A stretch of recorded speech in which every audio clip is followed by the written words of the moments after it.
मैं आपके सामने कहानी प्रस्तुत करने जा रही हूँ भगवान की लाठी। एक बुजुर्ग दरिया के किनारे पर जा रहे थे। एक जगह देखा कि दरिया की सतह से एक कछुआ निकला और पानी के किनारे पर आ गया। उसी किनारे से एक बड़े ही जहरीले बिच्छू ने दरिया के अंदर छलांग लगाई और कछुए की पीठ पर सवार हो गया। कछुए ने तैरना शुरू कर दिया। वह बुजुर्ग बड़े हैरान हुए। उन्होंने उस कछुए का पीछा करने की ठान ली, इसलिए दरिया में तैरकर उस कछुए का पीछा किया। वह कछुआ दरिया के दूसरे किनारे पर जाकर रुक गया और बिच्छू उसकी पीठ से छलांग लगाकर दूसरे किनारे पर चढ़ गया और आगे चलना शुरू कर दिया। वह बुजुर्ग भी उसके पीछे चलते रहे। आगे जाकर देखा कि जिस तरह बिच्छू जा रहा था उसके रास्ते में एक भगवान का भक्त ध्यान साधना में आंखें बंद कर भगवान की भक्ति कर रहा था।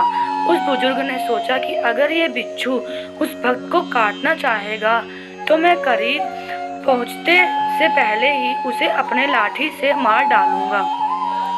लेकिन वह कुछ कदम आगे बढ़े ही थे कि उन्होंने देखा दूसरी तरफ से एक काला जहरीला सांप तेजी से उस भक्त को डसने के लिए आगे बढ़ रहा था।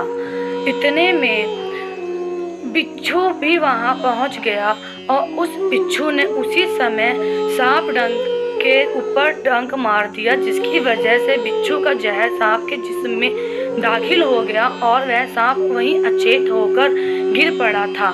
इसके बाद वह बिच्छू अपने रास्ते पर वापस चला गया। जब देर बाद वक्त उठा तब बुजुर्ग ने उसे बताया कि भगवान ने उसकी रक्षा के लिए कछुए को दरिया के किनारे लाया और कैसे जब उस बिच्छू को कछुए की पीठ पर बैठाकर सांप से रक्षा करवाई। उस भक्त को अचेत देखकर हैरान रह गया। आंखों से आंसू निकल गए और वह आंखें बंद कर प्रभु को याद कर उनका धन्यवाद करने लगा। तभी प्रभु ने अपने उस भक्त से कहा, जब वह बुजुर्ग तुम्हें जानता तक नहीं, वो तुम्हारी जान बचाने के लाठी उठा सकता है, तो फिर तो तू मेरी भक्ति में लगा हुआ था, तो फिर मैं तुझे बचाने के लिए मेरी लाठी तो हमेशा उठाता ही। जय श्री भगवान जी, जय श्री गणेश। हे भगवान, आप हमेशा हमारी रक्षा करना।